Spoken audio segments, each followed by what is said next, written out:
প্রাচ্যের অক্সফোর্ড খ্যাত ঢাকা বিশ্ববিদ্যালয়ে ডাকসু নির্বাচনী হাওয়া বইছে বেশ কিছুদিন ধরেই। তবে দেশের প্রগতিশীল ও মেধাবী শিক্ষার্থীদের এই বিচরণভূমি আবার কলঙ্কের কালিমায় ক্ষত হয়েছে নারীকে গণধর্ষণের হুমকি নিপীড়নের মধ্য দিয়ে। শিবির সমর্থিত ঐক্যবদ্ধ শিক্ষার্থী জোটের জিএস প্রার্থী SM ফরহাদের প্রার্থিতা চ্যালেঞ্জ করে রিট আবেদনকারী এক নারী শিক্ষার্থীকে গণধর্ষণের হুমকি দিয়ে ফেসবুকে পোস্ট করে আলী হোসেন নামের এক শিক্ষার্থী। সার্জেন্ট জহুরুল হক হলের ওই শিক্ষার্থীকে শিবির কর্মী হিসেবে দাবি করেছে বিশ্ববিদ্যালয়ের বিভিন্ন ছাত্র সংগঠন। এই ঘটনায় মঙ্গলবার ঢাকা বিশ্ববিদ্যালয়ে বিক্ষোভ সমাবেশ করে বিভিন্ন ছাত্র সংগঠন। টিএসসি থেকে নিপীড়ন বিরোধী প্রতিবাদ মিছিল করে ছাত্রদল।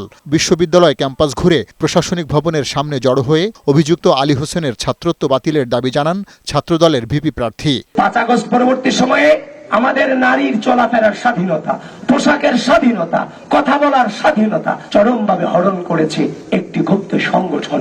মধুর ক্যান্টিনের সামনে নারী শিক্ষার্থীর প্রতি হুমকিদাতা আলী হোসেনের সর্বোচ্চ শাস্তির দাবি জানায় বাংলাদেশ গণতান্ত্রিক ছাত্র সংসদের ভিপি প্রার্থী আব্দুল কাদের। আমরা দেখেছি 5 আগস্ট ছাত্র শিবির ঢাকা বিশ্ববিদ্যালয়ের মাটিতে আত্মস্বীকৃত রাজাকার থেকে নরমালাইজ করার চেষ্টা করেছে। কিছু নারী শিক্ষার্থী ঢাকা বিশ্ববিদ্যালয় প্রতিবাদী নারী কণ্ঠস্বর তারা সেখানে প্রতিবাদ করেছে। আমরা বিপরীতে কি দেখেছি, ওই ঢাকা শিবিরের একজন নেতা এসে ওই নারীদের জুম করে ভিডিও করতেছেন। তার মানে তার মনোভাবের জায়গাটাই হচ্ছে এটা, যে নারী তার মতসে বাইরে গিয়ে প্রতিবাদ করবে সে নারী না।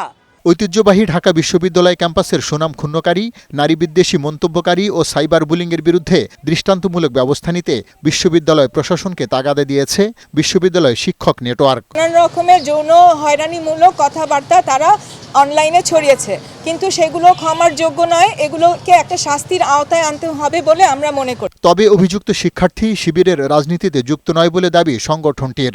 অপরাধীদের শিবিরের সাথে সম্পৃক্ত করার এই প্রবণতার সমালোচনাও করেন শিবির সমর্থিত প্যানেলের ভিপি প্রার্থী। আমরা দেখতে পাচ্ছি আমাদের উপর শিবিরের উপর দায় দিয়ে দেওয়ার একটা প্রবণতা, একটা সিন্ডিকেটের একটা প্রপাগান্ডা। মনে হচ্ছে যে অপরাধী তাকে দায় মুক্তি দিয়ে এটা শিবিরের উপর দায় দিয়ে দাও। এদিকে ডাকসু নির্বাচন নিয়ে করা রিটের বিষয়ে আপিল বিভাগের পূর্ণাঙ্গ বেঞ্চের শুনানির দিন বুধবার ধার্য করেছে আদালত। হাইকোর্টের আদেশ স্থগিত চেয়ে ঢাকা বিশ্ববিদ্যালয় কর্তৃপক্ষের করা আবেদনের প্রেক্ষিতে মঙ্গলবার এই আদেশ দেওয়া হয়। পার্থ রহমান, বৈশাখী সংবাদ, ঢাকা।